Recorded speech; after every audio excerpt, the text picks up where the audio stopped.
Locating zeros of polynomials. Descartes' rule of signs. This one is pretty interesting. The number of positive real zeros of f is either the number of variations in sign of f of x or is less than this number by a positive even integer. So here's what that means. If this is your function, x cubed minus 2x squared plus 3x minus 1. If this is your function, you need to go through and find how many times the sign changes. Well, from here to here is a sign change, positive to negative.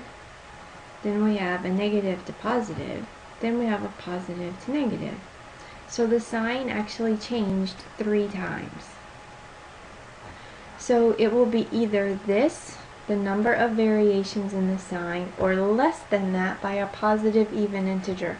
So you want to decrease this by 2.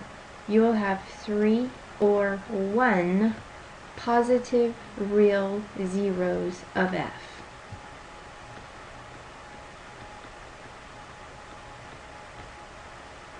This should tell you that you're going to have at least 1 positive real zero for this function. But if you end up finding 2, then all 3 of them are going to be, because there will only be 3 or 1 positive real zeros. Well, to find the number of negative real zeros, you need to find f of negative x. If you cube a negative, you get a negative. If you square a negative, you get a positive, and a positive times a negative is a negative. Positive times a negative is a negative, and then we keep this one. How many times does this sign change? Negative to negative to negative to negative. The sign never changes. That means you will have 0 negative real zeros. So this kind of helps you narrow down those rational zeros, the possible rational zeros, even further. So if you had done your p's over q's for this one, you could throw out all the negative numbers because you know none of those are going to work in this particular function. So we're supposed to use Descartes' rule of signs to determine how many positive and negative real zeros there are, then use the rational zero theorem and other means that we've learned to find the actual zeros.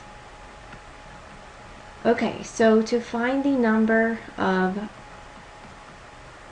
positive real zeros, see how many times the sign changes. Positive to negative, that's 1. Negative to negative, no. Negative to positive, that's 1. So it will happen 2 or 2 minus 2, which is 0. So 2 or 0 times.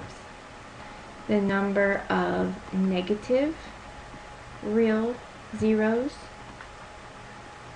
you need to first find f of negative x. So that will give you a negative 9x cubed, a negative 3x squared, a positive 45x, and a positive 15. So this goes negative to negative, no sign change. Negative to positive, 1 sign change. Positive to positive, no sign change. So the number of negative real zeros is just 1. This means you will definitely have at least 1 negative real zero. Actually, you're going to have exactly 1 negative real zero. So let's do our p's and q's. Our p is 15 and our q is 9. Factors of 15 are positive and negative, 1, 3, 5, and 15. Factors of 9 are positive and negative, 1, 3, and 9. Now we want to find our p's over q's. So that would be 1 over 1, 3 over 1, 5 over 1, or 15 over 1.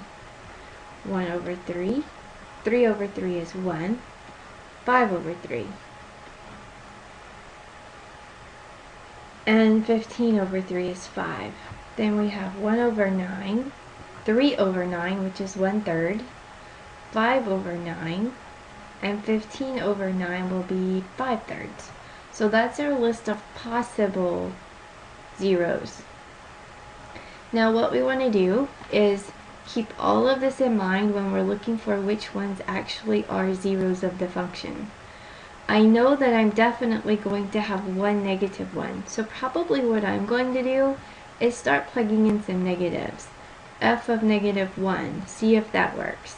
F of -3, see if that works. So once I find my negative one, then I can rewrite my function in factored form. So that's kind of funny because what I found was none of these negative numbers work. So I did find that f of 1/3 gives me 0. So I'm going to do synthetic division,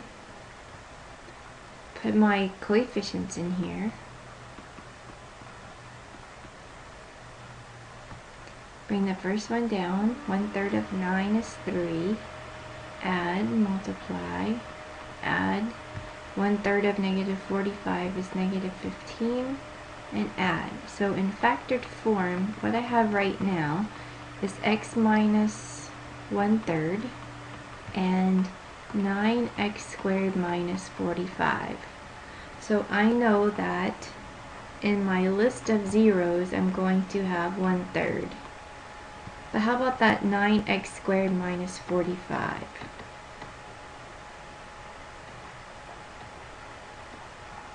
Sorry about that.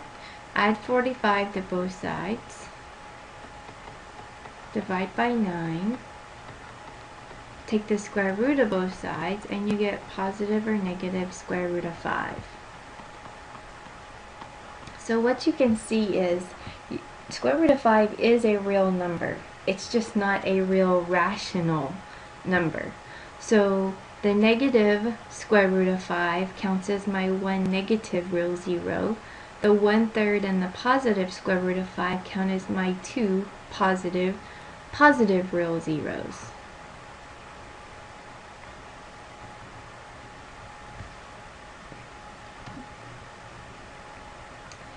Use Descartes' rule of signs to determine the number of positive and negative real zeros of each of the following polynomials. So we're pretty much doing the same thing. The difference is this time we have fractions involved. So let's do Descartes' rule of signs first. This goes positive to negative, negative to positive, positive to negative. So the number of positive real zeros will be either 3 or 1. How about the number of negative real zeros? Find g of negative x. That would be negative 3x cubed minus 10x squared minus 29/3 x minus 10/3. Negative to negative to negative to negative. That means there are no negative real zeros. Okay, whenever we're trying to find the possible rational real zeros, what we want are some whole numbers, or rather some integers here. So what I think I would do is factor a 1/3 out of all of this. If you factor out a 1/3, one way you can look at it is 1/3 times what would give me 3x cubed? That would be 9x cubed, right? 1/3 of 9 is 3. But 1/3 times what is -10? That would be a -30. 1/3 of 30 is -10, right? Okay, if you factor a 1/3 out of this term, you're left with just 29. And if you factor a 1/3 out of this one, you're left with just a -10. That will be a little bit easier to work with because now your p is -10 and your q is 9. Factors of -10 will be 1, 2, 5, and 10.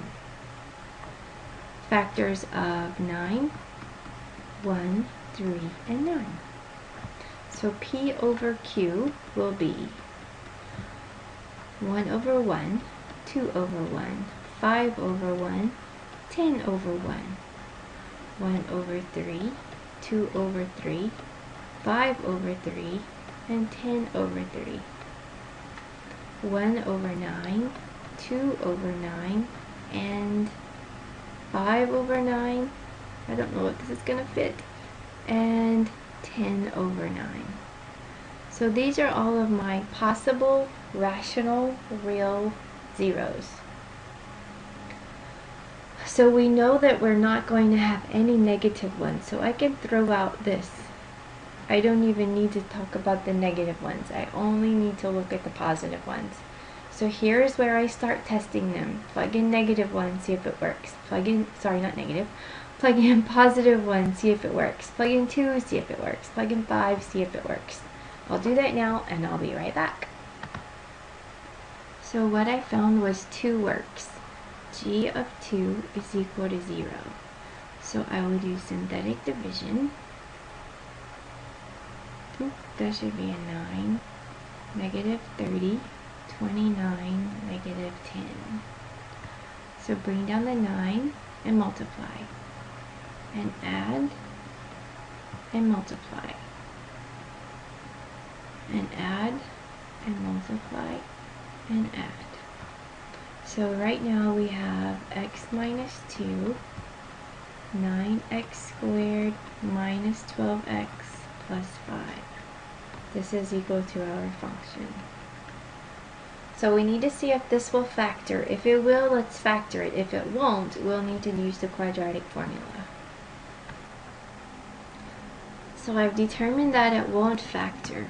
We need to use the quadratic formula. So x is equal to negative b plus or minus the square root of b squared minus 4 times a times c all over 2a. So 12 plus or minus the square root of 144 minus 180 all over 18. This will give us 12 plus or minus the square root of negative 36 all over 18. So 12 plus or minus 6i all over 18.